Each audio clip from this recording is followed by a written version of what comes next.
Денеска верниците од христијанска вероисповед го празнуваат Велики петок, кој уште се нарекува и Распет петок, но овој ден е распнат на крст Исус Христос и се смета за најтежок празник во годината, ден кога не се работи и дури и не се готви храна. Како што се вика постна вода, овој ден во црква луѓето се честат со леп пипер и сол. Некои луѓе јадат стоејки, а други ништо не јадат цел ден, сочувствувајќи со распнатиот Исус. Светата православна црква денес го чествува денот Велики петок, или кај народот познат како Распети петок, бидејќи нели во овој ден е распнат нашиот Господ и Спасител Исус Христос. Интересно е тоа што нели целата природа го познала тој чин, но луѓето кои што тие пред една недела нели на празникот влегување на Господ Исус Христос во Јерусалим или цветници, кои што го славили и велеле осана на Бога во висините, токму истите тие луѓе денеска не го спознале Бога и се тие истите кои што викат нели пред неговото судење, распни го и крвта негова да падне на нас и на неговите деца и на нашите деца. Но, иако луѓето не го спознале самата природа, нели како што сведочи и преданието и Светото писмо, карпи почнале да паѓаат, сонцето го изгубило својата светлина, а и целата земја, нели целото небо било помрачено. Овој ден сите верници, сите оние кои што се нели православни доаѓаат да одадат почит нели на распнувањето Христово и нели да се споврат под плаштаницата која што нели го изобразува гробот Христов и нели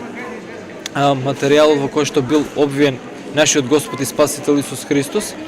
Овој ден Светата православна црква предвидела строг пост, а по некоја традиција, по некој предание многумина од православните верници кои што можат овој ден воопшто не вкусуваат ништо, не јадат и не пијат. Но нели тоа сепак е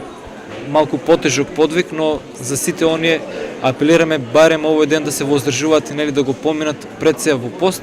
и да размислуваат нели за спасоносната Христова жртва и за страдањето кои што тој ги претрпел заради нас и заради нашето спасение. И кочанчани утринава излегоа да се помолат кон Христа, да остават по некој дар на неговото распетие и да се протнат преку светата плаштеница која го представува неговиот гроб, за да се ги измијат гревовите. Убав свечен ден,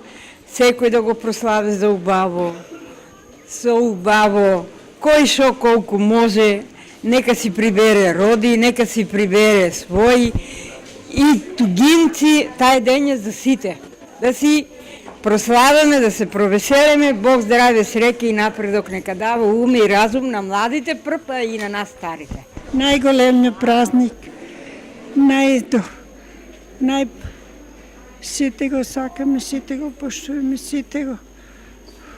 Господ нека дава здраве и среќа на младите, напредок, работи,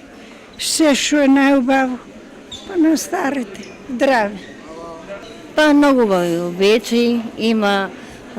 доста свеќи се палат, убаво е, јајца се варат, многу убаво. Велика сабота, тоест утре, обредите за Великден ќе започнат со божествена литургија уште рано из утрината, а вечерта во 23 часот и 45 минути со црковна служба ќе се слави Воскресението Христово. Утре од сабајлето со почеток во 7 часот ќе имаме света божествена литургија, додека главната воскресенската пасхалната богослужба ќе почне нели со почеток во 23 часот и 45 минути, каде што ќе има свечена литија околу црквата и ќе биде објавено Воскресението Христово за веднаш после објавувањето во храмот да се одржи утрено пасхално богослужение со света Златоустова литургија. Во недела на вториот ден од Воскресението Христово со почеток од 8 часот во храмот Свети Георги, празнувањата ќе започнат со света божествена литургија на Свети Јован Златоуст со читање на Евангелието на разни јазици, а в понеделник ќе се одржи утрена литургија на која ќе чиноначалствува митрополитот Брегалнички